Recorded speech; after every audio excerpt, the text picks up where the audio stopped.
Ce que tout bon musulman devrait connaître, au minimum, sur le prophète Mohammed, paix et bénédiction sur lui.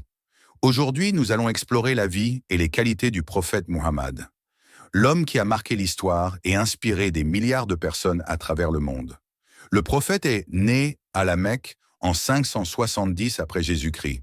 Son origine familiale est la tribu Quraysh, son père Abdullah, mort avant sa naissance, et sa mère Amina bint Wahb est décédée lorsqu'il avait 6 ans.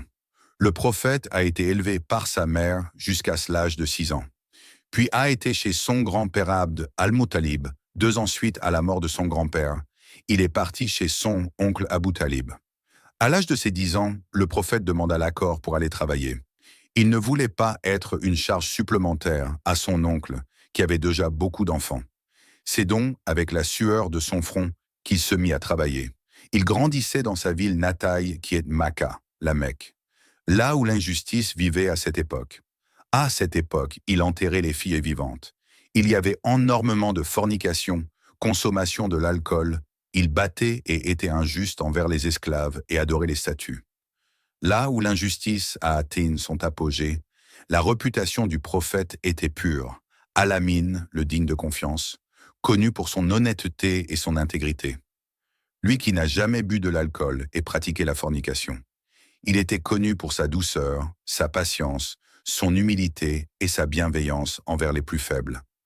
À l'âge de 25 ans, notre prophète se marie avec Khadija bint Khuwaylid, elle qui avait 40 ans.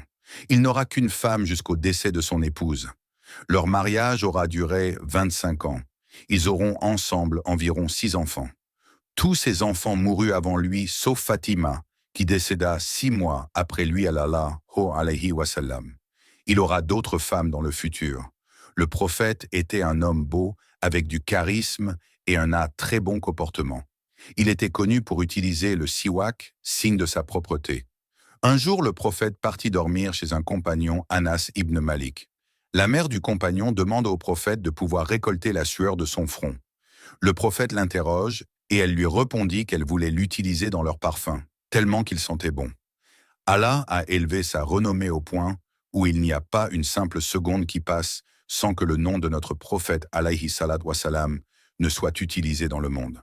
La révélation du prophète sera travaillée dans ma prochaine vidéo, Inch'Allah.